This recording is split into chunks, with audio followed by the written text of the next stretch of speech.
దేవుడు దీవించాలని ప్రత్యేకంగా ప్రార్థన చేస్తూ సార్ వచ్చినందుకు ప్రత్యేకంగా కృతజ్ఞతలు తెలియజేస్తూ ఉన్నాను. అదేవిధంగా రామయ్య సార్కి ప్రత్యేక వందనాలు, వచ్చిన దైవజనులందరికీ వందనాలు. తలలు వంచి కళ్ళు మూసుకున్నట్లయితే ప్రార్థన చేసుకుందాం. కొద్ది నిమిషాలు వాక్యం భాగంలోకి వెళ్ళిన తర్వాత కార్యక్రమాలు మళ్ళా చేసుకుందాం. కృపామయమైన దేవానికి స్తోత్రములు వందనములు చెల్లిస్తూ ఉన్నాను. దూర ప్రాంతం నుంచి నాయన దైవజనులు మా మధ్యలోనికి చేర్చిన ప్రభువ, ఉదయకాల సమయంలో నాయన నీకు మహిమకరంగా నా తండ్రి పాస్టర్స్ మీటింగ్ జరిగించినందుకు నీకు కృతజ్ఞతలు తండ్రి. ఈ పామరపల్లి సంఘంలో నా తండ్రి ఈ సెమీ క్రిస్మస్ నాయన నీ యొక్క పుట్టుక ఒక శుభవార్త అని తెలియజేయడానికి తండ్రి మేమందరం ఇక్కడికి వచ్చి ఉన్నాం. నీ దాసంతో మీరు మాట్లాడండి. మీరు మాట్లాడితే మా హృదయాలు కదిలించబడతాయి, నీ నామం మహింపరచబడుతుంది తండ్రి. ఆ విధంగా మీరే మాట్లాడమని నజరేయుడైన యేసు నామములో ప్రార్థిస్తున్నాను తండ్రి, ఆమేన్. ఈ సమయంలో దైవజనులు శాలమయ్య గారిని ఆహ్వానిస్తూ ఉన్నాను. దేవుని యొక్క వాక్యాన్ని మనకు అందిస్తారు. థ్యాంక్ యూ పాస్టర్ గారు. చాలా తక్కువ సమయం ఉంది కనుక ఓకే, మంచిది. తెలంగాణ ప్రాంతం నుంచి ఆంధ్ర ప్రజల మధ్యలోకి దేవుడు నన్ను నడిపించినందుకు దేవునికి కృతజ్ఞతాస్తుతులు చెల్లిస్తూ ఉన్నాను. దేవుని నామానికి మహిమ కలుగును గాక. మరి ఇంత దూరము మరి ప్రేమతో నన్ను ఆహ్వానించినటువంటి దైవజనులు విక్టర్ అయ్య గారికి, వారి సత్యమణి గారికి, వారి కుటుంబానికి కూడా ప్రత్యేకముగా వందనాలు తెలియజేస్తున్నాను. థ్యాంక్ యూ అయ్య గారు. అలాగే వారి తోటి దైవజనులకు కూడా ప్రత్యేకముగా వందనాలు. మరి యొక్క స్థానిక సంఘంలో పరిచర్య చేస్తున్నటువంటి రమేష్ అయ్య గారికి కూడా ప్రత్యేక వందనాలు. థ్యాంక్ యూ అయ్య గారు. అలాగే పెద్దలు గౌరవనీయులు గురువయ్య సార్ గారు మన మధ్యలో ఉండడం మనకు సంతోషకరం. వారు కూడా మన మధ్యలో వచ్చినందుకు వారికి కూడా ప్రత్యేకంగా వందనాలు తెలియజేస్తున్నాను. Thank you sir. నేను చాలా తక్కువ సమయాన్ని నేను తీసుకోవడానికి నేను ఇష్టపడుతూ ఉన్నాను, ఎందుకంటే సమయం ఎక్కువ లేదు కనుక.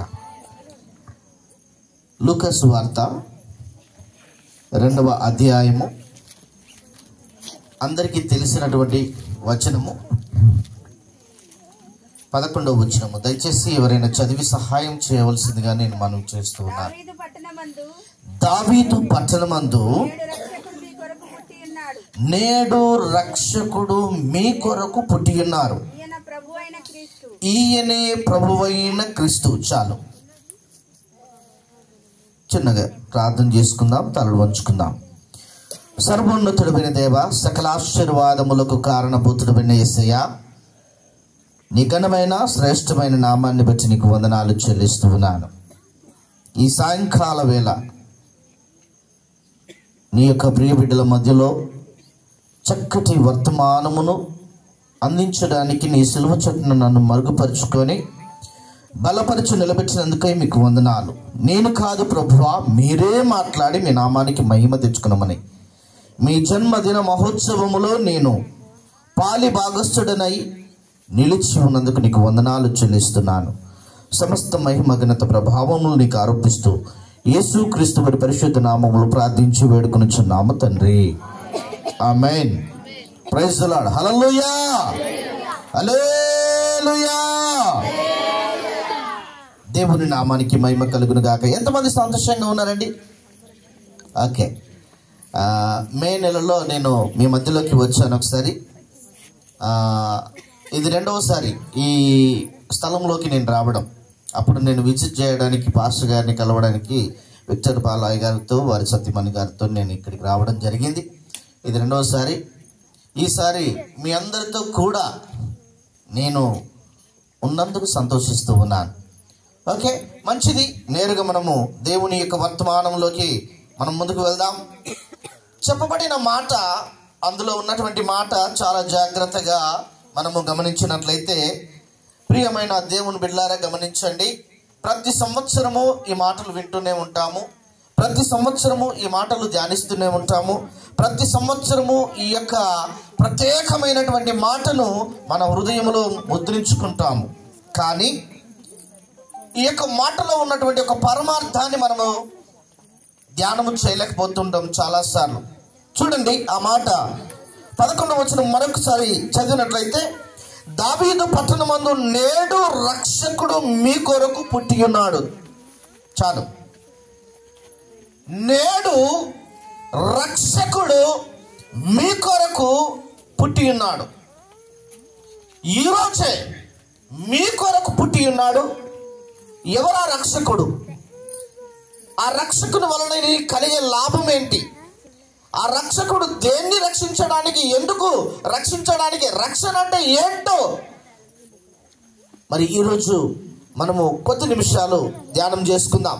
ప్రియ దేవుని బిడ్డలారా, రక్షణ అనగా కాపుదల, రక్షణ అనగా విడిపించుట, రక్షణ అనగా నీకు తోడుగా ఉండుట, రక్షణ అనగా నీకు ఆయన ఎల్లవేళలా సమీపముగా ఉండి నిన్ను పరిశీలనగా కనిపెట్టుట. అంటే చాలా జ్ఞానము కలిగినటువంటి మాట ఇది. రక్షణ కవచముగా నిన్ను అంటి పెట్టుకొని ఉంటాడు. ఎందుకు అనంటే, నీవు పూర్వకాలము నుంచి నేటి దినము వరకు నశించినటువంటి స్థితిలో ఉన్నావు, నాశనకరమైనటువంటి పరిస్థితుల్లో ఉన్నావు, నాశనకరమైనటువంటి స్థితిగతులను అనుభవించి నీవు అనేక శ్రమలలో, వేదనలో, దుఃఖములో, ఇరుకుల్లో, ఇబ్బందుల్లో నీవు వచ్చావు. నీ శ్రమను చూసి, నీ కన్నీళ్లను చూసి, నీ వేదన చూసి, నీ దుఃఖమును చూసి నిన్ను కాపాడాలని, నీవు రక్షింపబడాలని ఆ దేవాది దేవుడు నీకు రక్షణకర్తగా ఉండడానికి ఈ భూమి మీదకి వచ్చాడు. ఎక్కడి నుండి వచ్చాడు మరి? ఆయన ఎందుకు వచ్చాడు అనంటే, పరమందు తండ్రి యొద్ద ఉన్నటువంటి తన కుమారుడైనటువంటి క్రీస్తు ఈ భూమి మీదకి మనుష్య కుమారుడిగా వచ్చాడు. లూకా సువార్త 19వ అధ్యాయము 10వ వచనములో చూసినట్లయితే, నశించిన దానిని వెతికి రక్షించడానికి మనుష్య కుమారుడు వచ్చనని అతనితో చెప్పెను. ప్రియ దేవుని బిడ్డలారా, నశించిపోయినటువంటి మనుష్య జీవితాన్ని బాగు చేయడానికి యేసు క్రీస్తు ప్రభుల వారు కన్య మరియ గర్భమందు మనుష్య కుమారుడిగా పుట్టి ఉన్నాడు. ప్రియ దేవుని బిడ్డలారా, ఒక తల్లి ఒక బిడ్డకు జన్మనిస్తే ఆ కుటుంబము సంతోషిస్తూ ఉంది, వారి బంధువులు సంతోషిస్తారు, వారి రక్త సంబంధికులు సంతోషిస్తారు, ఆ గ్రామములో ఉన్నటువంటి ప్రజలు సంతోషిస్తారు. కానీ నా యేసయ్య ఈ భూమి మీదకి వస్తే ప్రపంచమే పండగ చేసుకుంటుంది. గట్టిగా చెప్పండి, దేవుని నామానికి మహిమ కలుగునుగా.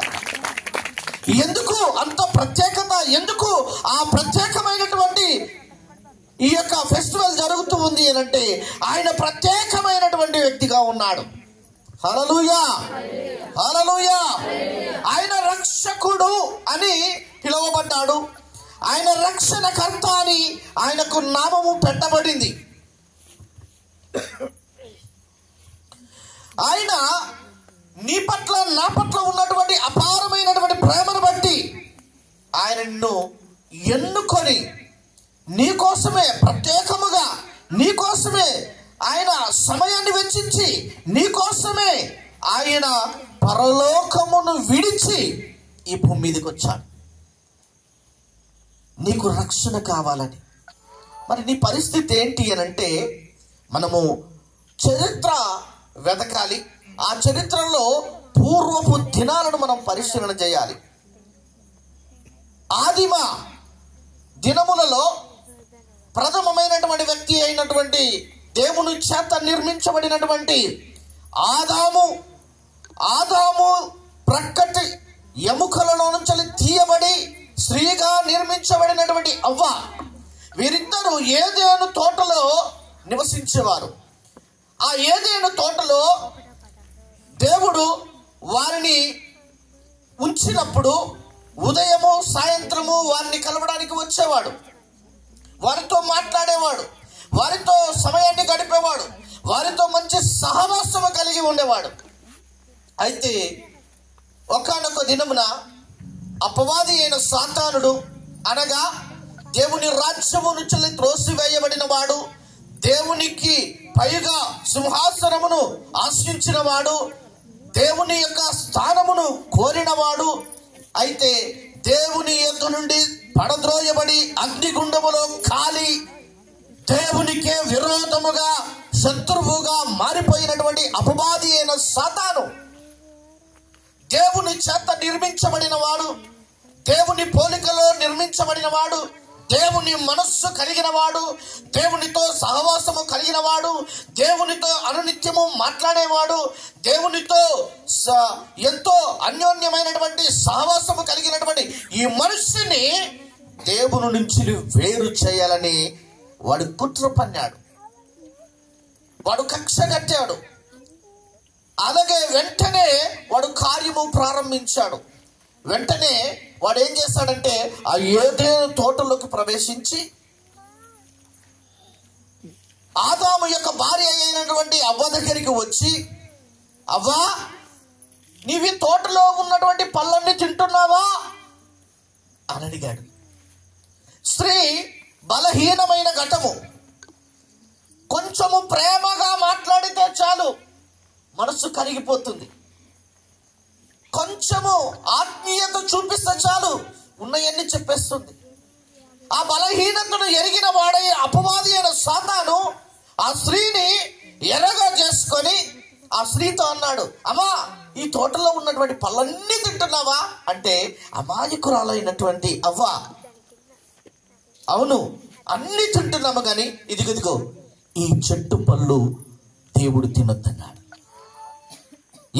ఎందుకని? అవి ఎంత అందంగా ఉన్నాయో తెలుసా? అందం అంటే పడిపోయేది ఎవరండి? లేనిపోని అన్ని రాసుకునేది ఎవరండి? కదా, లేనిపోని అన్ని తగిలేసుకునేది ఎవరండి? అందం అనగానే అవ్వ మనసు కరిగిపోవడం ప్రారంభించింది. అవును కదా, నిజంగా ఎంత రమ్యంగా ఉన్నాయి, ఎంత అందంగా ఉన్నాయి, అవి చూడముచ్చటగా ఉన్నాయి, నిగనిగలాడుతూ ఉన్నాయి అని మనసులో ఒక విధమైనటువంటి ఆలోచన ప్రారంభమైంది. అది గమనించినటువంటి అపవాది అయిన సాతాను వెంటనే, అవ్వా, ఆ పండు ఎంత అందంగా ఉంది, అది ఎంత రుచిగా ఉంటుందో తెలుసా అంటే, అది తిన్న దినముననే నువ్వు చచ్చిపోతావని దేవుడు అన్నాడు. లేదు, అది తింటే చావనే చావరు. ఏమన్నాడండి? చావనే చావరు. అవ్వ నిజమే అనుకున్నది. నిజమే అనుకొని ఆ పండు తినడానికి వెళ్ళి కొన్ని పండ్లు తెంపి తిని తన భర్త అయినటువంటి ఆదాముకు కొన్ని తెంపుకొని వెళ్ళింది, తినిపించింది. ఆయన తిన్నాడు. ఇద్దరి యొక్క మనోనేత్రములు మూయబడ్డాయి. చీకటి వారి జీవితంలో ప్రవేశించింది. దేవుడు చెప్పిన మాట అతిక్రమించారు. ఆజ్ఞ అతిక్రమమే పాపము, పాపము వలన వచ్చు జీతము మరణం. ఆ క్షణములోనే ఆదాము అవ్వలకు మరణము ప్రవేశించింది, పాపము ప్రవేశించింది. దేవుని ఉగ్రత వారి మీదికి దిగి వచ్చింది. వెంటనే దేవుడు వారి మధ్యలోకి, తోట మధ్యలోకి వచ్చాడు. ఆదామా అని పిలిచాడు. ప్రభువా అంటే, ఎక్కడున్నావు నువ్వు అంటే, నీ స్వరము వినగానే నేను దిగంబరిగా మారిపోయాను. ప్రియమైన దేవుని బిడ్డలారా, అంతకుముందు ఆయనకి ఏమన్నా వస్త్రాలు ఉన్నాయా? లేవు. కానీ మొదటి మాట అబద్ధము ప్రారంభమైంది. ఆదాము నోటి నుండి అబద్ధము వెలువడింది. దేవుడు గ్రహించి, ఆదామా, నేను తినకూడదు అని చెప్పినటువంటి ఫలమును నువ్వు తిన్నావా అంటే, అవును, ఇదిగో నీవిచ్చిన స్త్రీయే. బా, ఎంత మూర్ఖమైనటువంటి మనస్సుతో దేవుని మీద నేను చేస్తున్నాడు. నీవిచ్చిన స్త్రీయే తీసుకొని వచ్చి నాకు ఇచ్చింది, నేను తిన్నాను. దేవుని మీద నెట్టేశాడు. మొదటి మాట దేవుని మీద నెట్టేశాడు, రెండవ మాట దేవుని మీద నెట్టేశాడు. ఈరోజు చాలా మంది అనుకున్న పని అవ్వకపోయినా, ఏదైనా కార్యము తలపెట్టాలన్నా అది ఫెయిల్ అయినా దేవుని మీద నిందేస్తాడు. దేవుని మీద నిందలు వేసి దేవుణ్ణి దోషిగా మారుస్తారు. ఇక్కడ ఆదాము కూడా అదే పని చేస్తాడు. అయితే దేవుడు చాలా హృదయంలో నొచ్చుకున్నాడు. బాధపడ్డాడు. అయ్యో, ఈ మనుషులను నా స్వరూపములో నా చేతులతో నేను చెక్కి ఉన్నానే, వీళ్ళు నా మాట తృణీకరించారు, నా మాటను దాటివేశారు, వీరు పాపములో పడిపోయారు, వీరు నాకు శత్రువులుగా మారిపోయారు అని చెప్పి ఆ తోటలో ఉండకుండా బయటికి నెట్టేశాడు. దుఃఖముతోనే నెట్టేశాడు. నెట్టేసే ముందు ఏం చేశాడు తెలుసా? 2 పశువులను వధించి వాటి చర్మపు ఒలిచి వారికి చుక్కాలుగా తొడిగి వారిని బయటికి పంపేశాడు. బయట ఏముందండి? ముళ్ళ పొదలు, గచ్చ పొదలు, భయంకరమైనటువంటి రాళ్ళు రప్పలతో కూడినటువంటి నేల కనిపించేది. దాన్ని సేతిపరిచి కష్టపడి పనిచేసి పంట పండించుకొని తినడం ప్రారంభించాడు. అప్పుడు ప్రారంభమైందండి మానవునికి శ్రమ. అంతకు ముందు ఏ శ్రమ లేదు, ఏ బాధ లేదు, ఏ వేదన లేదు. కానీ ఏదేను తోటలో నుంచి వెలివేయబడిన తర్వాత, దేవుని సన్నిధిలో నుంచి వెలివేయబడిన తర్వాత, సాతాను మాట విని సాతానుకు లోబడిన తర్వాత వారి జీవితము శ్రమల పాలు, కష్టాల పాలు, కన్నీళ్ల పాలు మారిపోయింది. అది దేవుని హృదయాన్ని గాయపరిచింది కనుక తప్పిపోయినటువంటి మనుషుని తిరిగి తన సన్నిధికి చేర్చుకోవాలని, నశించిపోయినటువంటి మనుషుని తిరిగి తన స్వరూపములోకి చేర్చుకోవాలని దేవుడు మానవుని పట్ల కలిగి ఉన్నటువంటి అపారమైనటువంటి ప్రేమను బట్టి ఆ దేవుడే తన అద్వితీయ కుమారుడైనటువంటి క్రీస్తుగా ఈ భూమి మీదకి వచ్చాడు. కొట్ట గట్టిగా చప్పట్లు. దేవుని నామానికి మహిమ కలుగును గాక. ఆ కుమారుడే నజరేయుడైన యేసు. ఆయన పాపుల రక్షకుడు, ఆయన పరిశుద్ధుడై ఉన్నాడు. ఆయన ఈ లోకమునకు, సర్వ లోకమునకు రక్షకుడై ఉన్నాడు. ఆయన మాత్రమే నీ పాపములు కడగగలడు. ఎందుకంటే ఆయన కల్వరి శిలువలో నీ పాపముల నిమిత్తమై మరణించి మరణమును జయించి తిరిగి లేచిన దేవుడు ఆయన. హల్లెలూయా, హల్లెలూయా. ప్రియమైన దేవుని బిడ్డలను గమనించండి. యేసు క్రీస్తు ప్రభుల వారు దైవత్వము కలిగినటువంటి వ్యక్తి. యోహాను సువార్త 1వ అధ్యాయము 1వ వచనము, ఆదియందు వాక్యముండెను, వాక్యము దేవుని యొద్ద ఉండెను, వాక్యమే దేవుడై ఉండెను, ఆ వాక్యమే శరీరమును ధరించుకొని మన మధ్యలోకి వచ్చింది. గట్టిగా చెప్పారు. హల్లెలూయా. యోహాను సువార్త 1వ అధ్యాయము 14వ వచనం చదవండి. ఆ వాక్యము శరీరధారి అయి, ఆ వాక్యము శరీరధారి అయి కృపా సత్య సంపూర్ణుడుగా, కృపా సత్య సంపూర్ణుడుగా మన మధ్య నివసించెను. మన మధ్యలో నివసించును. ఆయనే నజరేయుడైన యేసు. హల్లెలూయా, హల్లెలూయా.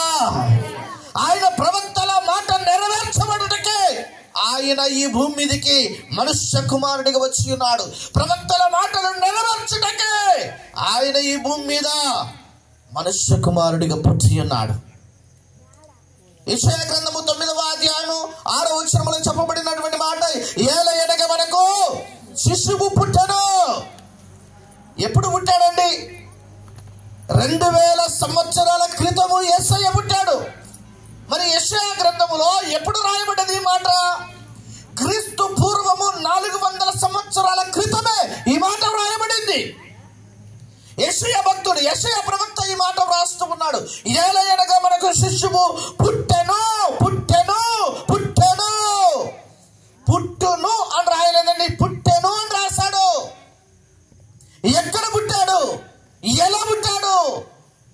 ప్రియ దేవుని బిడ్డలారా, యోహాను సువార్త 8వ అధ్యాయం 12వ వచనంలో చెప్తున్నాడు, నేను ఈ లోకమునకు వెలుగును, నన్ను వెంబడించువాడు ఎంత మాత్రము కూడా చీకటిలో ప్రవేశింపక నిత్య జీవమును కలిగి ఉంటాడట. హల్లెలూయా. యోహాను సువార్త 1వ అధ్యాయం 4వ వచనం చదవండి. 4వ వచనం, ఆయనలో జీవముండెను, ఆయనలో జీవముండెను, ఆ జీవము మనుషులకు వెలుగై, ఆ జీవము మనుషులకు వెలుగై. ఆయన వెలుగై ఉన్నాడు లోకములో. ఆదియందు భూమి ఆకాశములు శూన్యముగా ఉన్నప్పుడు దేవుడు వెలుగు కమ్మని పలకగా ఈ భూమి మీదకి గొప్ప వెలుగు దిగి వచ్చిందండి. హల్లెలూయా. కొట్టు గట్టిగా చెప్పండి. అది సూర్యుని వెలుగు కాదు, చంద్రుని వెలుగు కాదు, అది కరెంటు వెలుగు కాదు, నక్షత్రాల వెలుగు కాదు, మనుషుడు నిర్మించిన వెలుగు కాదు, దేవుని నోట నుండి వచ్చినటువంటి గొప్ప వెలుగు. అదే దేవుని యొక్క శక్తి కలిగినటువంటి వాక్కు. ఆ వాక్య శరీరధారిగా మన మధ్యలోకి యేసు క్రీస్తు ప్రభుల వారిగా వచ్చి ఉన్నాడు. కొట్టు గట్టిగా చెప్పట్లు. దేవుని నామానికి మహిమ కలుగును గాక. ఈ యేసు క్రీస్తు ప్రభుల వారు ఈ భూమి మీదకి మనుష్య కుమారుగా పుట్టిన తర్వాత ఆయన 33.5 సంవత్సరాలు అద్భుతమైనటువంటి పరిచర్య జరిగించాడండి. అద్భుతమైన పరిచర్య జరిగించాడు. అందులో నుంచి ఒక్క వ్యక్తి గురించి నేను మాట్లాడతాను. లూకాసు వార్త 19వ అధ్యాయములో ఒక వ్యక్తి కనబడతా ఉన్నాడు. ఎవరా వ్యక్తి? జక్కయ్య. జక్కయ్య అనే వ్యక్తి చూడడానికి నాలాగా చాలా కురుసగా ఉంటాడు కదండి, చాలా కురుసగా ఉంటాడు. కానీ చాలా పాపిష్టి వ్యక్తిగా కనబడతా ఉన్నాడు, మూర్ఖపు వ్యక్తిగా కనబడతా ఉన్నాడు, అక్రమార్జన సంపాదించేటువంటి వ్యక్తిగా ఉన్నాడు. అలాంటి వ్యక్తి ఒకరోజు యేసయ్య ఆ గ్రామములోకి వచ్చాడు. ఆ గ్రామములోకి వచ్చాడని తెలుసుకొని ఆయనను చూడాలని ఆశ కలిగి ఒక మేడు చెట్టెక్కి అక్కడ కూర్చున్నాడు. ఒకనొక సమయంలో యేసయ్య అక్కడికి వచ్చాడు. వచ్చి ఆ మేడు చెట్టు దగ్గర ఆగి పైకి చూసి, యేసయ్య ఎవరో జక్కయ్యకు తెలియదు, జక్కయ్య ఎవరో యేసయ్యకు తెలియదు. కానీ యేసయ్య అక్కడికి వచ్చి పైకి చూసి, జక్కయ్య నీవు త్వరగా దిగు అని అన్నాడు. వెంటనే గబాలున అక్కడి నుంచి దూకాడు. దూకిన వెంటనే, నేడు నేను నీ ఇంట ఉండవలసి ఉన్నది అన్నాడు. వెంటనే జక్కయ్య యేసయ్యను చేర్చుకున్నాడు. చేర్చుకున్న తర్వాత యేసయ్య అంటున్నాడు తెలుసా, ఇదిగో ఈ ఇంటికి రక్షణ వచ్చి ఉన్నది, ఈ ఇంటికి రక్షణ వచ్చినది. ఇతడు నిజముగా అబ్రహాము కుమారుడే. గట్టిగా చెప్పట్లు. దేవుని నామానికి మహిమ కలుగును గాక. రక్షణ ఎవరికి వస్తుందంటే, ఈ భూమి మీదకి మనుష్య కుమారుడికి వచ్చిన యేసయ్య నీ జీవితంలోకి వచ్చినప్పుడు నీకు రక్షణ, నీ కుటుంబంలోకి వచ్చినప్పుడు నీకు రక్షణ, నీ యొక్క సంఘములోకి వచ్చినప్పుడు రక్షణ, నీ యొక్క సమాజమైనటువంటి గ్రామములోకి వచ్చినప్పుడు రక్షణ. యేసయ్య లేకపోతే రక్షణ లేదు. ఆయన పాపములను క్షమించే దేవుడు, హృదయాలను పరిశీలన చేసే దేవుడు. ఆయనకు అసాధ్యమైంది ఏది లేదు. ఆయన రోగులను స్వస్థపరిచాడండి. కుష్ఠ రోగులను స్వస్థపరిచాడు, పక్షవాయు గల వారిని స్వస్థపరిచాడు, 12 సంవత్సరాల రక్తస్రావ రోగిని స్వస్థపరిచాడు, పాపాత్మురాలైన స్త్రీ యొక్క పాపములను క్షమించగలిగాడు, సమరయ స్త్రీ యొక్క పాపములను లెక్కించగలిగాడు. ప్రియ దేవుని బిడ్డలారా, నీ జీవితంలో ఉన్నటువంటి ప్రతి చీకటి కోణములు ఆయనకు తెలుసు. ఆయనకు మరుగైన ఏదీ లేదు. కానీ ఆ పాపమును విడిచి యేసయ్య దగ్గరికి వస్తే, జక్కయ్య తన పాత జీవితాన్ని విడిచిపెట్టాడు. ఇదిగో నేను ఎవరి దగ్గర అయితే అన్యాయముగా తీసుకున్నానో వాళ్లకు ఎంత ఇస్తానన్నాడండి? ఎన్నంతలు ఇస్తానన్నాడు? 4 వంతులు ఇస్తానన్నాడు. హల్లెలూయా. మనస్సు మారిపోయింది, హృదయం మారిపోయింది, తలంపులు మారిపోయాయి, ఆలోచన మారిపోయింది, చూపు మారిపోయింది, ఆయన మాట మారిపోయింది. ఆయన హృదయంలో ఇప్పుడు ఎవరున్నారు? యేసయ్య ఉన్నాడు. యేసయ్య ఆయన హృదయంలోకి రాగానే ఆయన బ్రతుకంతా మారిపోయింది, సాక్ష్యము మారిపోయింది. ఇంతకు ముందు నువ్వు తాగుబోతుగా ఉన్నావేమో, ఇంతకు ముందు నువ్వు అబద్ధాలు ఆడేవాడిగా ఉన్నావేమో, ఇంతకు ముందు నీవు అనేకమైనటువంటి చెడ్డ వ్యసనాలలో ఉన్నావేమో. ఈరోజు యేసయ్య నీలోకి రావాలని ఇష్టపడుతున్నాడు. నిజమైన క్రిస్మస్ నీ జీవితంలో ప్రారంభం చేయాలని ఆయన ఇష్టపడుతున్నాడు. నేడే నీ కొరకు రక్షకుడు ఇక్కడ పుట్టి ఉన్నాడు. నేడే నీ జీవితంలో యేసయ్య పుట్టబోతున్నాడు. ఆయన పుట్టిన ప్రతిరోజు రక్షణే. ఒక పాపి ఈ భూమి మీద రక్షింపబడితే పరలోకమందు ప్రభువు తన దూతలతో సంతోషంగా విందు చేసుకుంటాడండి. ఒక పాపి నశించిపోతే పరలోకమందు దూతలతో కన్నీరు కారుస్తూ నీకోసం వేదన చెందుతున్న నా యేసయ్య, ఆ యేసయ్య నీ కొరకు ఈరోజు భూమి మీదకి దిగి వచ్చిన వేళ. క్రిస్మస్ ఆనందం అంటే ఏంటో తెలుసా? ఒక పాపి రక్షింపబడమే. గెరాసేనుల దేశంలో ఒక యవన బిడ్డ దురాత్మ చేత పీడింపబడితే అక్కడికి రాత్రంతా కూడా ప్రయాణం చేసి ఒంటరిగా వెళ్ళిపోయాడు. ఎందుకో తెలుసా? ఆ కుమారుడు నశించిపోతున్నాడని, ఆ కుమారుడు భయంకరమైనటువంటి వేదనలో ఉన్నాడని, తనను తాను గాయపరుచుకుంటున్నాడు, రాళ్లతో గాయపరుచుకుంటున్నాడు, కొండలలో కేకలు వేస్తూ ఉన్నాడు, సమాధుల్లో పడుకుంటున్నాడు, అతనికి సంఖ్యలు వేసిన తుత్తు నీళ్ళగా తనిపిస్తున్నాడు, అతనికి కాళ్లకు బంధాలు వేసిన వాటిని తనిపిస్తున్నాడు. ఎవరు కూడా అతన్ని స్వాధు చేయలేని పరిస్థితి, ఆపలేని పరిస్థితిలో ఉన్నప్పుడు యేసయ్య ఆ బిడ్డ కోసం వచ్చాడు. గెరాసేనుల దేశంకు వచ్చి ఆ యవన బిడ్డను రక్షించాడు. ఈరోజు నీ జీవితము కూడా అనేకమైనటువంటి సమస్యల చేత, వేదన చేత, దుఃఖము చేత, ఎరుకుల చేత, ఇబ్బందుల చేత ఉన్నదేమో. నీవు పరీక్షించుకో. యేసయ్య నీ జీవితంలోకి వస్తే నీకు రక్షణ. ఈ రక్షణ వలన నీకు కలిగే లాభం ఏంటి? ఈ రక్షణ వలన నువ్వు పొందుకునేటువంటి మేలేంటి అంటే, ఈ రక్షణ నేను పరలోకం తీసుకెళ్తుంది. ఈ రక్షణ క్రీస్తు సారూప్యంలోకి మారుస్తుంది. ఈ రక్షణే క్రీస్తు యొక్క సాక్షిగా నిలబెడుతుంది. ఈ రక్షణే పరలోక రాజ్యములో నీకు స్వాస్థ్యమును సంపాదిస్తుంది. హల్లెలూయా, హల్లెలూయా, హల్లెలూయా. ప్రియమైన దేవుని బిడ్డలారా, యేసు క్రీస్తు ప్రభుల వారు దైవత్వము కలిగినటువంటి వాడని ఎలా రుజువు చేయగలమనంటే, ఆయన క్రీస్తు అని పిలువబడ్డాడు. ఆయన ఈ దేవుని యొక్క మనస్సు కలిగి ఉన్నాడు. దేవుని చేత ఈయనే నా ప్రియ కుమారుడు అని పిలువబడ్డాడు. హల్లెలూయా. మత్తయి సువార్త 3వ అధ్యాయం 16-17 వచనాలను చూసినట్లయితే, ఆకాశము తెరవబడి పావురము వలె ఆయన మీదకి దిగి వచ్చి, ఆ మాట చదువుతారా దయచేసి ఎవరైనా? యేసు బాప్తిసం పొందిన వెంటనే నీళ్లలో నుండి ఒడ్డునకు వచ్చెను. ఇదిగో ఆకాశము తెరవబడెను. ఇదిగో ఆకాశము తెరవబడి దేవుని ఆత్మ పావురం వలె దిగి, దేవుని యొక్క ఆత్మ పావురము వలె యేసయ్య మీదకి దిగి తన మీదకి వచ్చుట చూచెను. ఆయన మీదకి వచ్చుట అక్కడ ఉన్నటువంటి ప్రజలందరూ చూచిరి.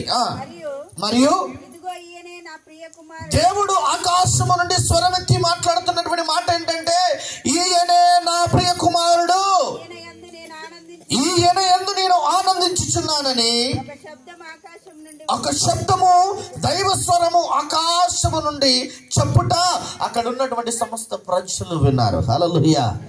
ఈరోజు దైవ వర్తమానంలో దేవుని స్వరమును వింటున్నావు. ఆయన దైవ కుమారుడని బైబిల్ చెప్తుంది. ఆయన దైవ కుమారుడని చరిత్ర చెప్తుంది. ఆయన దైవ కుమారుడని ప్రవక్తలు చెప్పారు.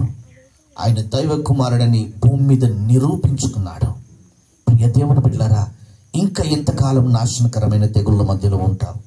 ఇంకెంతకాలము పాడైపోయినటువంటి జీవితంతో ఉంటావు? ఇకనైనా నీవు ప్రభు దగ్గరికి వస్తే నువ్వు రక్షణ అనుభవంలోకి వస్తావు. ఈ రక్షణ నీ జీవితాన్ని మారుస్తుంది. ప్రియ దేవుని బిడ్డలారా, మరొకసారి యెషయా గ్రంథము 9వ అధ్యాయము 6వ వచనములో 2వ లైన్లో నుంచి ఒకసారి చదువుతారా? ఏలయనగా మనకు శిశువు పుట్టెను, మనకు కుమారుడు అనుగ్రహింపబడెను, ఆయన భుజం మీద రాజ్యభారముండును. ఎందుకు అంటే, యేసు క్రీస్తును ఎందుకు నువ్వు రక్షకుడిగా అంగీకరించాలంటే, ఆయన భుజముల మీద రాజ్యము యొక్క భారము మోపబడింది. ఆయన ఆశ్చర్య కార్యములు చేయగలవాడు. ఆయన చక్కటి ఆలోచన నీకు ఇచ్చేవాడు. ఆయన బలము కలిగిన దేవుడు, దురాత్మల తరిమి కొట్టిన దేవుడు. ఆయన నిత్యము నీతో ఉండేటువంటి తండ్రిగా ఉన్నాడు. తండ్రి మనసు కలిగి ఉన్నాడు. సమాధానము లేని నీ జీవితాన్ని సమాధానముగా మార్చడానికి ఆయన నీ పక్షమున నిలబడి ఉన్నాడు. ప్రియ దేవుని బిడ్డలారా, నువ్వు ఏదైతే కొరత కలిగి ఉన్నావో, ఏదైతే కొదవ కలిగి ఉన్నావో, ఏదైతే కోల్పోయి ఉన్నావో అది నీకు తిరిగి ఇవ్వడానికి ఆయన ఇష్టపడుతున్నాడు. మరి ఈరోజు ఆయనకు నువ్వేమిస్తావు అంటే నీ విరిగి నలిగిన హృదయాన్ని. హల్లెలూయా, హల్లెలూయా. యేసయ్య జన్మిస్తే ఆయనను కలవడానికి ముందే, ఆయనను పిలవడానికి ముందే ఒక పిలుపు పరలోక దూతల చేత ప్రకటించబడింది. ఎవరికి తెలుసా? గొల్లలకు. ఇదిగో మహా సంతోషకరమైనటువంటి శుభవర్తమానము, ప్రజలందరికీ కలగబోవు శుభవర్తమానం అట. ప్రజలందరికీ మహా సంతోషాన్ని కలగజేసే శుభవర్తమానం అట. ఏంటదంటే, దావీదు పట్టణమందు నేడు రక్షకుడు మీ కొరకు పుట్టినాడు. హల్లెలూయా, హల్లెలూయా. తూర్పు దిక్కు చుక్కబుట్టినప్పుడు జ్ఞానులు వారి యొక్క పూర్వ వేదములు చదివినప్పుడు ఇదిగో ఒక రక్షకుడు పుట్టబోతున్నాడని వారు గ్రహించి ఆ చుక్కను, నక్షత్రమును వెంబడించుకుంటూ బెత్లెహేముకు వచ్చారు. హల్లెలూయా. గొల్లలు ఆరాధించిన దేవుడు నా దేవుడు. హల్లెలూయా. జ్ఞానులు ఆరాధించిన దేవుడు నా దేవుడు. హల్లెలూయా. ఆయన రాజులకు రాజు, ప్రభువులకు ప్రభువు. నీకు నాకు చాలిన గొప్ప దేవుడు ఆయన. కొట్టు గట్టిగా చెప్పండి.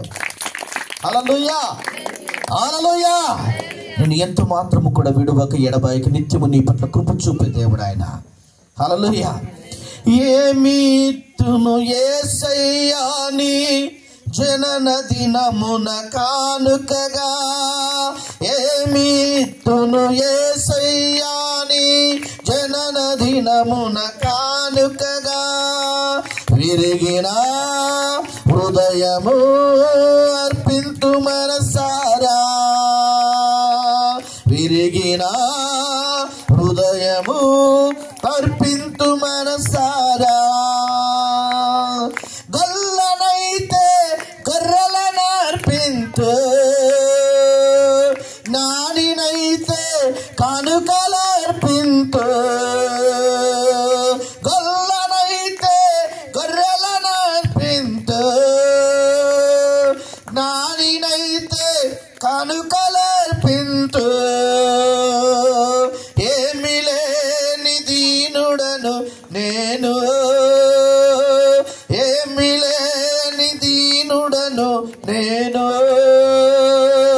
నాదు హృదయం అర్పణ చేసేదను, నాదు హృదయం అర్పణ చేసేదను.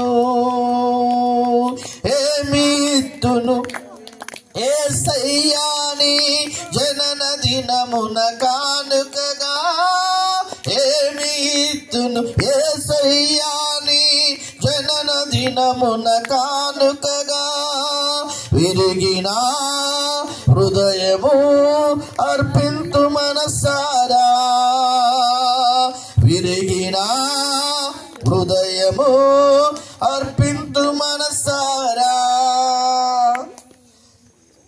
ఏమి ఇవ్వాలటండి? విరిగిన మనస్సు. తన సంపదలు కోరవు నీవు, ఘన సంపదలు అడుగవు నీవు, ధన సంపదలు కోరవు నీవు, ఘన సంపదలు అడుగవు నీవు. ఏమి లేని దీనుడను నేను, ఏమి లేని దీనుడను నేను, నాదు హృదయం అర్పణ చేసేదను,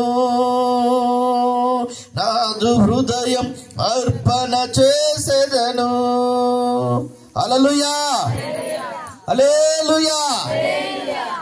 గొల్లనైతే గొర్రెలను అర్పించేవారమేమో, జ్ఞానులమైతే జ్ఞానులు ఏమర్పించారండి? బంగారము, సాంబ్రాణి, బోలము, విలువైనటువంటి బహుమానము. ఈ ప్రపంచంలో ఎవరి యొక్క పుట్టినరోజుకు అంత విలువైనటువంటి బహుమానం రాలేదు. నా యేసయ్య పుడితే ఆయనకు బంగారము, సాంబ్రాణి, బోలము కానుకలుగా వచ్చాయి. హల్లెలూయా. కానీ నీ దగ్గర ఏమీ లేకపోవచ్చు. యేసయ్య ఏమడుగుతున్నాడు తెలుసా? నీ హృదయాన్ని అడుగుతున్నాడు. అది కష్టాలతో, కన్నీళ్లతో, వేదనతో, దుఃఖముతో, ఎరుకులతో, ఇబ్బందులతో, శ్రమలతో నిండుకొని ఉన్నదేమో. పగిలిపోయినటువంటి హృదయంతో ఉన్నావేమో. నీవెంతగానో కన్నీళ్లు పెట్టి కుమిలి ఏడుస్తున్నావేమో. నీ పిల్లల భవిష్యత్తు బాగులేదనే, నీ భర్త మారు మనసు పొందలేదనే, నీ కుటుంబంలో బాగా శ్రమలు కలిగి ఉన్నావని, వేదన కలిగి ఉన్నావని, ఏదో ఒక బాధతో నువ్వు నలిగిపోతున్నావేమో. నీ నలిగినటువంటి హృదయాన్ని నా యేసయ్య కోరుతా ఉన్నాడు. గట్టిగా చెప్పండి, దేవుని నామానికి మహిమ కలుగును గాక. ఈ రోజు నీ బ్రతుకును బాగు చేయడానికే, నిన్ను నూతనంగా మార్చడానికే, నశించినటువంటి నీ జీవితాన్ని నీ బాగు చేయడానికే వెతికి వెతికి వెతికి రక్షించడానికి నా యేసయ్య నేడు నీ ఎదుకు వచ్చి ఉన్నాడు. అంగీకరించిన వాళ్ళు గట్టిగా చప్పట్లు కొట్టండి. ఈరోజు నీ పక్కనున్న వారికి చెప్పండి, నా యేసయ్య నిన్ను రక్షించబోతున్నాడని. సెకండ్ ఇవ్వండి, పక్కవారికి ఇవ్వండి. సార్, నా యేసయ్య మిమ్మల్ని రక్షింపబోతున్నాడు. మీరు ఇవ్వండి సార్ మీ పక్కనున్న వారికి. నా యేసయ్య మిమ్మల్ని రక్షింపబోతున్నాడు. నా యేసయ్య మిమ్మల్ని రక్షింపబోతున్నాడు. నా యేసయ్య మిమ్మల్ని రక్షింపబోతున్నాడు. యేసయ్య జన్మదిన మహోత్సవంలో ఒక ప్రామిస్ ఏంటో తెలుసా? మరలా వచ్చే ఇంటికి నీ బ్రతుకు నూరంతలుగా మార్చిపోతున్నాడు దేవుడు. హల్లెలూయా. నీ బ్రతుకు తీరు మారిపోతుంది. నీ స్థితిగతులు మారిపోతున్నాయి. ఉన్నతమైనటువంటి కృపలో నువ్వు ఆశీర్వాదకరముగా మార్చబోతున్నాడు దేవుడు. దేవుడి కొద్ది మాటలు దీవించి ఆశీర్వదించును గాక. ఆమేన్. Thank you pastor. తలలో ఉంచినట్లయితే ప్రార్థన చేసుకుందాం. కృపామయ నా దేవానికి స్తోత్రములు, వందనములు చెల్లిస్తూ ఉన్నాము నా తండ్రి. నాయన, ఈ భూమి మీద నా తండ్రి నువ్వు సృష్టించిన సృష్టి నా తండ్రి, ఆనాడు ఆదాము హవ్వ ద్వారా నాయన పడిపోయినటువంటి ఆ నశించిపోయినటువంటి పరిశుద్ధతను నాయన, నశించిపోయినటువంటి మానవుని యొక్క జీవితాన్ని నా తండ్రి తిరిగి రక్షించడానికి నాయన నీవే మనుష్య కుమారుడిగా ఈ భూమి మీద జన్మించి 33.5 సంవత్సర కాలములు నాయన మాతో నాయన ఈ భూమి మీద మీరు జీవించి 3.5 సంవత్సర కాలంలో నాయన నీ యొక్క వాక్యమును ప్రకటించిన ఆయన అయ్యా, మీరు మా కోసము మా పాపముల నిమిత్తము కలువరి శిలువలో రక్తము కార్చి ప్రాణం పెట్టిన అయ్యా నాయన తిరిగి లేచిన దేవుడవు నీవు తండ్రి. అందుకని నా ప్రభా నీ యొక్క జన్మ నా తండ్రి మాకు నాయన ధన్యకరముగాను ఆశీర్వాదకరముగాను మా పాపములకు విమోచనగాను మీ యొక్క జన్మ ఉంటూ ఉన్నది తండ్రి. అందరి బట్టి నీకు వందనాలు చెల్లిస్తున్నాను. వాక్యం చెప్పిన నీ దాసులను బట్టి నీకు వందనాలు తండ్రి. అనేక ప్రాంతాల్లో నీ బలమైన రెండింతల ఆత్మతో అభిషేకించిన అనేక ప్రాంతాల్లో మీరు వాడుకున్నాడు తండ్రి. జరగబోయే ముందు నా కార్యక్రమం అంతా మీరు జరిగించి నేను నామానికి మహిమ తెచ్చుకున్నామని యేసు శక్తి నామంలో ప్రార్థిస్తున్నాను తండ్రి. ఆమేన్. కేక్ కటింగ్ ఉందమ్మా. కేక్ కటింగ్ కోసం దైవజనులు సొలొమోన్ అన్న గారు ప్రార్థన చేస్తారు.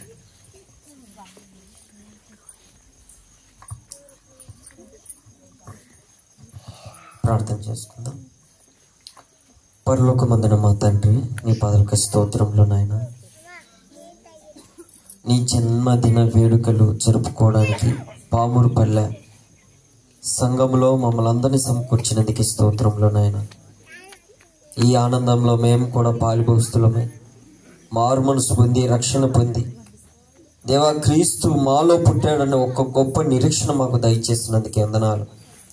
ఏ కార్యక్రమంలో పాలుభోస్తులైన ప్రతి బిడ్డలను దైవజనులను దేవానాయన తండ్రి ప్రతి ఒక్కరిని నువ్వు దీవించి ఆశీర్వదించిన కొందనాలు. ఈ కార్యక్రమం జయప్రదం జరిగించబోతున్నదికి నీకే కృతజ్ఞత స్తుతి స్తోత్రాలు చెల్లిస్తూ యేసు నామములో ప్రార్థిస్తున్నాం తండ్రి. ఆమేన్.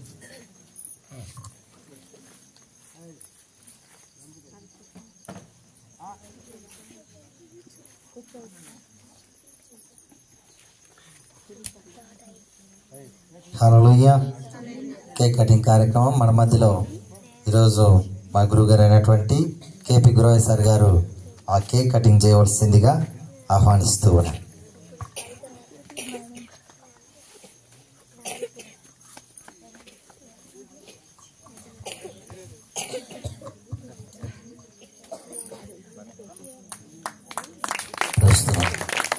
చింతలేదిక యేసు ముట్టెను వింతగను బేత్లెహేమందునా, చంత చేరెను రండి సార్వజనాంగమా, సంతోషమందుమా సంత చేరెను రండి సార్వజనాంగమా సంతోషమందుమా దూత తెల్పెను గొల్లలకు శుభవార్తనాదివ సంభవించగా దూత తెల్పెను గొల్లలకు శుభవార్తన దివ సంభవించగా ఖ్యాతి మీరగవారు యేసుని గాంచిరి స్తుతులనరించిరి ఖ్యాతి మీరగవారు యేసుని గాంచిరి స్తుతులనరించిరి చింతలేనిక యేసు బోటెను ఇంతగను బేత్లెహేమందునా చంత చేరెను రండి సార్వజనాంగమా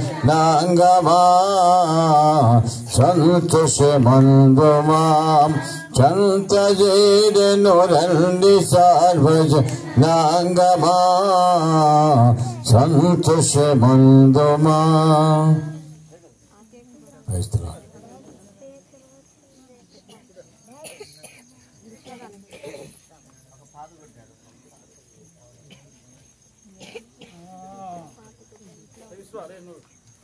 చుక్కగనుగొని జ్ఞానులెంతో మక్కువతయా ప్రభుని కనుగొనా చుక్కగనుగొని జ్ఞానులెంతో మక్కువతయా ప్రభుని కనుగొనా చక్కగా బేత్లెహేమున జొచ్చిరి కానుకలిచ్చిరి చక్కగా బేత్లెహేమున జొచ్చిరి కానుకలిచ్చిరి చింతలేదిక యేసు బుట్టెను ఇంతగను బేత్లెహేమందునా చంత చేరెను రండి సార్వజనాంగమా సంతోషమందుమా.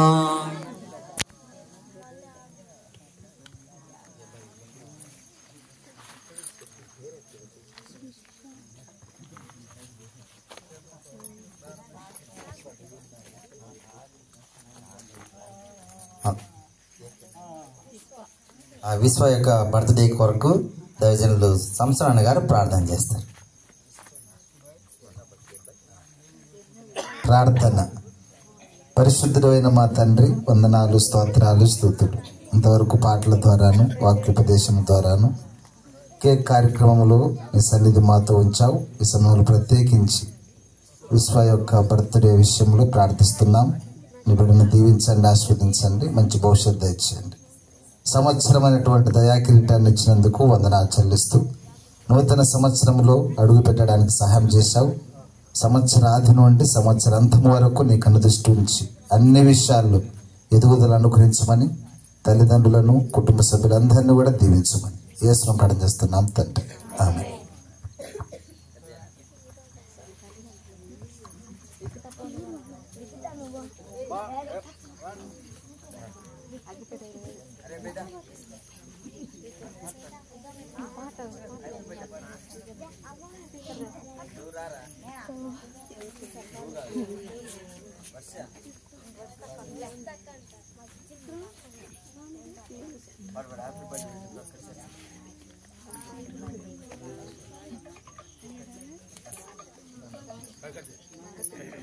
Happy birthday to you. Happy birthday. Happy birthday to you. May God bless to you. May God bless to you. May God bless to you, dear Viswa. May God bless to you. Many long life to you. Many long life to you. Many long life to you, dear Viswa. Birthday to you. దేవుని నామానికి మహిమ కలుగును గాక. ముగింపులోనికి వచ్చాం. ఇది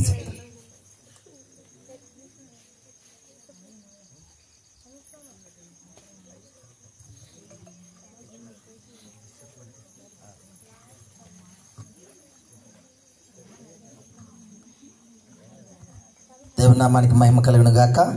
ఈరోజు ముఖ్య అతిథులుగా మన మధ్యలోనికి వచ్చినటువంటి ఎస్విబిఎస్ డిగ్రీ కాలేజ్ కరెస్పాండెంట్ గారు అయినటువంటి కేపీ గురవయ్య సార్ గారు, మన రమేష్ గారి యొక్క చర్చిని ప్రేమించి యాంపిల్ పేరు తీసుకోమని ఒక 10,000 ఆయన బహుమతిగా మనకు ఇప్పుడు ఇచ్చి ఉన్నారు. దాన్ని బట్టి ఒకసారి గట్టిగా సపోర్ట్ కొట్టాం. అక్కడి నుంచి సార్ ఫోటో తీయండి. ఒక్క నిమిషం పట్టుకో సార్.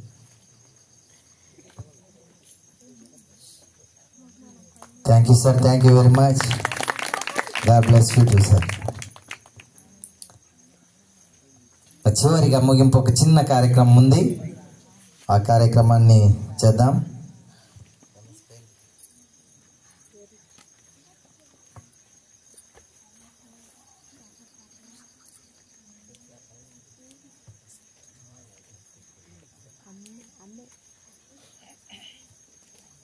దేవుని నామానికి మహిమ కలుగును గాక.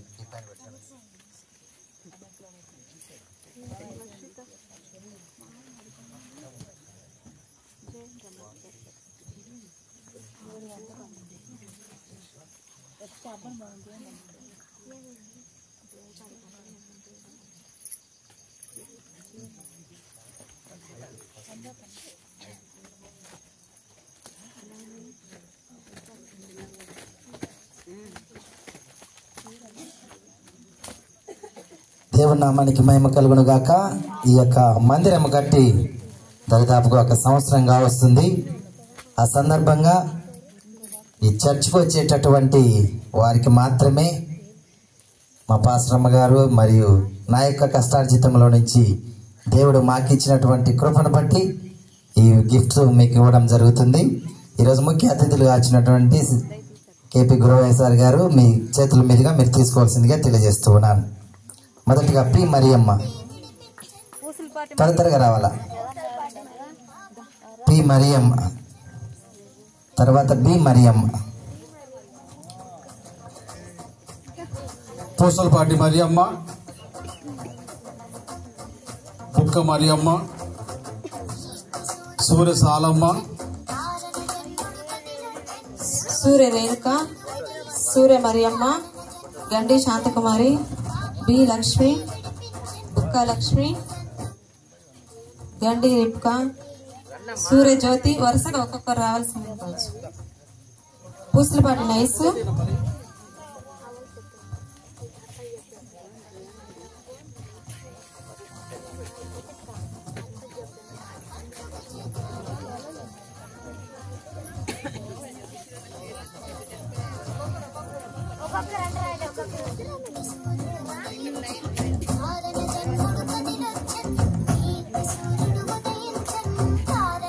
సూర్య సాలమ్మ,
పిల్లలు చివరిగా ఇందాక ఆఫ్ చేసినాం కదా, తొందర రండి అక్క, 2 నిమిషాలు రావాలా.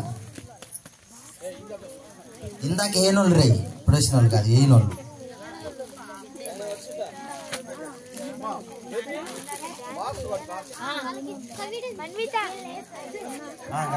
వెనక్కి రండి మీరు. సరే తొందరగానే అండి, తొందరగా పెట్టి.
ప్రార్థన చేసుకుందాం. పరిశుద్ధుడా, ప్రేమగల మా తండ్రి దగ్గర రాజా, మిక్కిలిగా ప్రేమిస్తున్న మా పేపర్లో తండ్రి నీ పరిశుద్ధ అనుబంధ స్తోత్రములు. నీ మాకును బట్టి మనల్ని దీవించి కాపాడి కన్నించి కృప చూపుతున్న దేవా నీకు స్తోత్రములు. నడిపిస్తున్న దేవా, కాపాడుతున్న దేవా నీకు స్తోత్రము తండ్రి. ఇది నాయన ఈ దినమున ఈ పామర్పల్లి గ్రామంలో నాయన ఈ దాసునికి ఇచ్చిన మందిరములు, నీవు ఇచ్చిన మందిరములు, ఈ సిమి క్రిస్టమస్ ఏర్పాటు చేసిన దాన్ని బట్టి సెలబ్రేషన్ పెట్టి వందము స్తోత్రం తండ్రి. పాటల ద్వారా, సంగీతం ద్వారా నాయన మైంపల్లి దేవునికి స్తోత్రములు. పిల్లలు సంతోషంతో నీ మాటలు చెప్పారు తండ్రి, సంతోషంతో పాటలు పాడారు, నాట్యమాడి విధానం బట్టి స్తోత్రము నా ప్రబంధనాలు తండ్రి. అదేవిధంగా నేను దాసుని మరిపరిచే చక్కటి సందేశము మా కొరకు నాయన అందరి కొరకు ఇచ్చిన దేవానికి స్తోత్రములు. నేనని మాట నీ లేఖన భాగంలో వచ్చిన మాటను బట్టి స్తోత్రం తండ్రి. నిజమే తండ్రి, రేపు మంది కాదు నా మీది కాదని చెప్తున్న దేవునికి స్తోత్రములు. ఈ రోజు వారమని చెప్తున్న దేవునికి స్తోత్రం తండ్రి. నశించిన దాన్ని వెదిలించట్టు మనిషి కుమారుడికి లోకానికి వచ్చిన దేవునికి స్తోత్రం తండ్రి. నీ దాసుని దీవించి బలపరచండి, ఇవన్నీ ప్రాంతాలు వాడుకోండి. అలాగనైనా నీ సంఘంలో ఉన్న బిడ్డలందరినీ, సంఘంలో ప్రతి కుటుంబాన్ని దీవించండి, గ్రామాన్ని దీవించండి. అలాగనైనా ఈ సంఘాన్ని కాపాడిని దీవించండి, వచ్చిన దైవజనం దీవించండి, ఉపాధ్యాయులను దీవించండి, సేవకులను దీవించి బలపరచమని వాడుకొని అందరినీ దీవించి కాపాడుకుంటూ నడిపించమని రాక సిద్ధపరచమని, ప్రతి విషయంలో సాయం చేయకూర్చమని, ఈ గ్రామాన్ని అంతా మార్చి నీ రాక సిద్ధపరచమని, నీవే మహిమాగంత ప్రబలమని, నీ వాక్యం 30-60 ఫలం చేసి నీ రాక సిద్ధపరచమని సాయం చేసి మహిమాగంత ప్రబలమని సాయించమని, ఆయన ప్రతి కుటుంబాన్ని దీవించి నడిపించమని సాయించమని, నీ రాక సిద్ధపరచమని.